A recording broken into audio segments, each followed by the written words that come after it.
मुकुंद भाई कहाँ लाया? कोरबी ले आए। कहाँ का हो है आप के घर वाला? हमन करा कछु नहीं हो बढ़िया रही वहाँ। अब रात के हमन धान लगली में कुल बोए बाहर में सुतन हमन दोनों जन धान करा। अब वो का कहते रात के वहाँ उठ के मतलब वो अंदर गई नहीं घुसी नहीं। हाँ एक बार गुड़ाकू घास के आई है। तेखर बाद का कहते सूते रही है कहाँ फिर गई है। तो फिर गई है तो का कहते बने टाइम ले वही कहती रही है तो मैं बाथरूम गए हुई तो आद रही तो नहीं गए रही वहाँ कछु कछु खोजत रही है का डब्बा गिरी से तो हम यहाँ गए हूँ अंदर तो का करत था तो का कहते कछु नहीं कहा थी। तेखर बाद का कहते वहाँ गिलास में ढार के रखे रही है पहले के देखो तीन है कहाँ पीसे हो? कीटनाशक। तो कहाँ परेशानी रही सो? कहाँ पैसे खत्म उठाई सो? मतलब वो धान के चक्कर में कहाँ धान नहीं बिकत रही से। धान में दिक्कत रही है। कैसे कहाँ कहते थे धान मंडी वाला? अब मंडी में का कहते तो पंजीयन पंजीयन हो गया रही तो का चीज करते सत्यापन नहीं हुआ है तो सत्यापन करवाई है। तेखर बाद का कहते टोकन कटवाए गई है तनी कटे गई नोमा अन्य लिखा गए से कही तो बोला सुधरवाई है। तब भी का कहते मंगलवार कही था कही कैसे कई महीने तुम मतलब परेशान करत रही थे धान मंडी वाला? अब 1.5 महीना हो गया। अच्छा कहाँ है मंडी? कहाँ की मंडी है? नंदीरा पैसा वैसा भी मांगे का मंडी वाला में? पैसा तो नहीं मांगे नहीं मांगे पैसा। तो हाँ लगे है गिलास में रख रही थे तब ओकर बाद का हुई? ओकर बाद वो का कहते पी नहीं होला तो मैं पानी पिया थे कहत रही पानी वो पिए के बाद में मुझे पता चली तो देखे वो गिलास ला गिरई नहीं पी से तब पता चली तो मैं अड़ोसी पड़ोसी ला उठा गए हाँ। कितना बजे रात के फिरे? 12 बजे घर में मतलब 1 बज गए रही तो लाया तो का स्थिति रही है?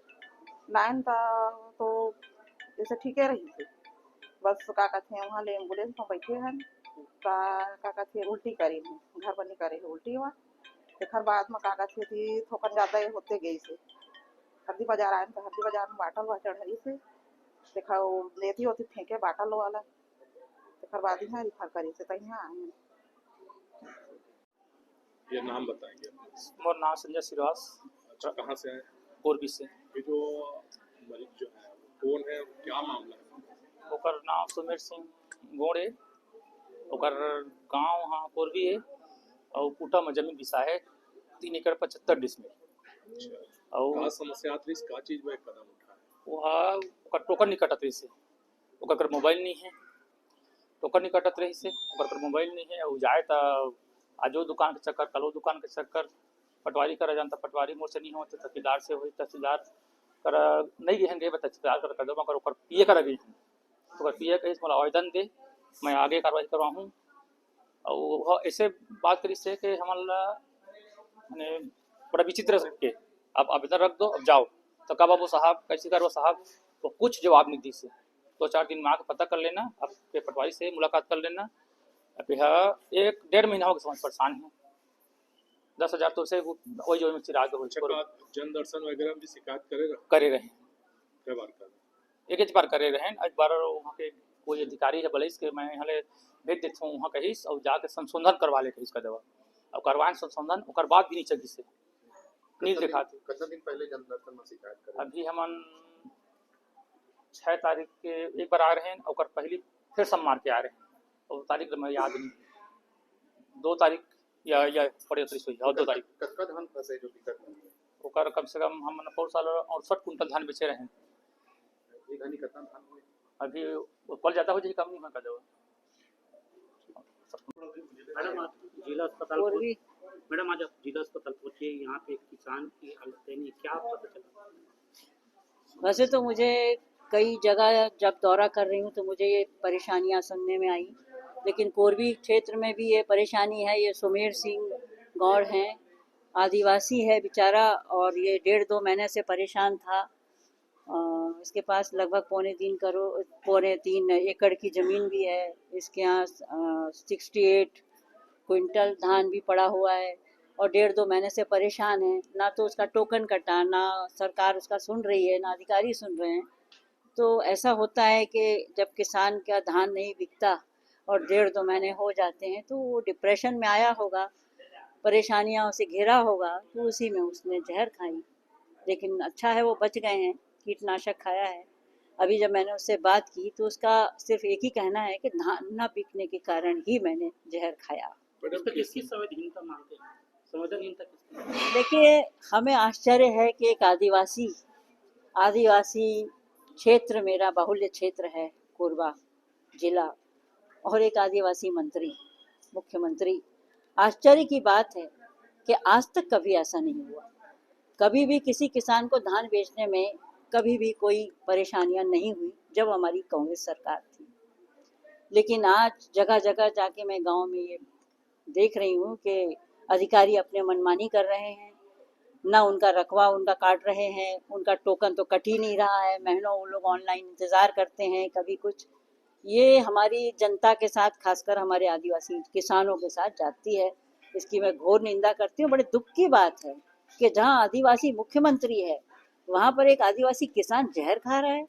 अब अभी तो ये कहते थे कि नहीं नहीं ऐसा नहीं है, कांग्रेस झूठ बोलती है, लेकिन अब आप लोगों ने सब चश्मदीद गवाह देख रहे हैं, तो ये अब गजब बात हो रही है और बड़ा दुख हो रहा है। खैर, मैं इसका तो धान बिकवा दूंगी। मैंने कलेक्टर से भी बात की, कलेक्टर साहब ने भी यही कहा कि मुझे संज्ञान जहाँ जहाँ से मिल रहा है, जहाँ जहाँ से हमको खबरें आ रही हैं, एप्लीकेशन मिल रही है, वहाँ वहाँ वो उस बात को पूरा कर रहे हैं। लेकिन यदि एप्लीकेशन और इससे शिकायतें मिल रही हैं, इसका मतलब क्या है कि हमारा शासन प्रशासन क्या कर रहा है। धान खरीदने को लेकर एक लिमिट तय कर दिया गया है, इससे बड़े किसान ज्यादा परेशान है। देखिए, लिमिट कर दिया गया है, बड़े किसानों को तो छोड़ ही दीजिए, बड़े रकबे को भी छोड़ दीजिए, छोटे छोटे किसानों का ये हाल है। दूसरी चीज़ ये कि इन्होंने लिमिट बढ़ाई तो है, लेकिन कब कहाँ बढ़ाई है, कहाँ बढ़ रही है, इसका भी कोई पता नहीं है। अभी 30 और 40% धान बिका हुआ है, अभी 100% आने में बहुत टाइम है। जहाँ 60-70% बचा हो, तो उसका टाइम क्या है, क्या बढ़ाएंगे, क्या हमारे किसानों के लिए ये टाइम लिमिट बढ़ाएंगे, मुझे समझ में नहीं आता। मैडम, सरकार सांसद होने के नाते आप इस पूरे मसले को लेकर के क्या करेंगे आगे? देखिए, ये मसला चूंकि राज्य का है, तो मैं तो मुख्यमंत्री से सीधा शिकायत करूंगी इसकी कि हमारे राज्य में, आपके राज्य में जो आप सुशासन बोलते हैं, तो क्या ये सुशासन है कि एक गरीब आदमी जहर खाने पे मजबूर है?